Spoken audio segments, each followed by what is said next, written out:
అన్నం తినటానికి ఏదో గుర్తొస్తుంది, వాంతులు అవుతాను ఇంటికి పోతే. ఆ తోళ్ళు దట్ట తలకాయలన్నీ ఎద్దలు పడేసిపోయారు. అది తీస్తుంటే మాకు వాంతులు అవుతున్నాయి, తలకాయ నొప్పులు వేస్తుంది, జ్వరం వస్తుంది. మాకు చెప్పిన పని కాగితాలు తుడతాము, చెత్త ఆడతాము, రోడ్లు తుడతాం అని చెప్పారు సార్. ఇక్కడ చూస్తేనే కోళ్ళును మేకలును ఇవన్నీను గలేజీగాను రోతగాను ఉంది. ప్రతి షాపులు కులిపోయినాయండి. అది చూడండి, అదే రకంగా ఉండే, అదే రకంగా ఏ రకంగా ఎత్తమంటారు. మరి మా పరిస్థితి గారు మీకు ఆలోచన, మీ హస్బెండ్ వాళ్ళు మేము గాడాను. పొద్దున సాయంకాలం 6 వరకు పని చేయాలంటే శక్తి కావాలి కదా.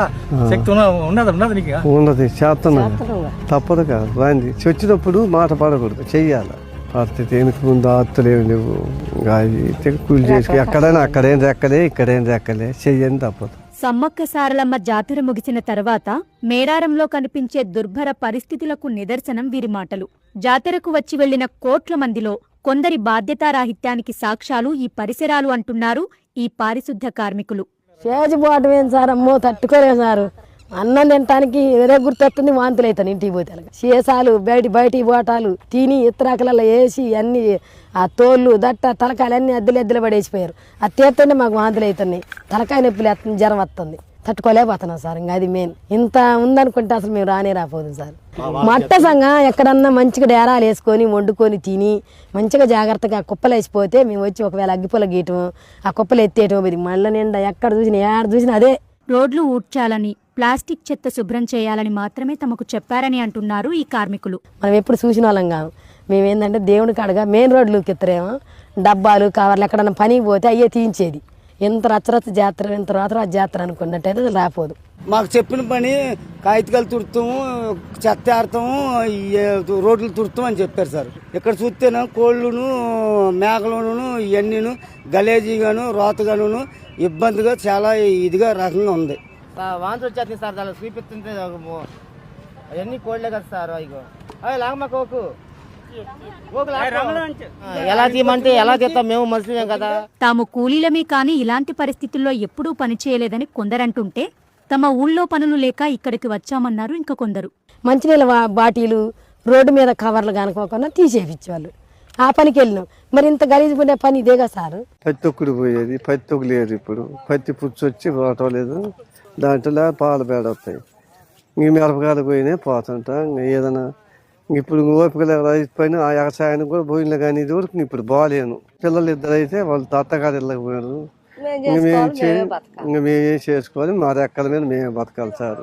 అక్కడ పనులు ఏం లేవు సార్ మాకు, అందుకని మా మేస్త్రి తీసుకొని వచ్చారు.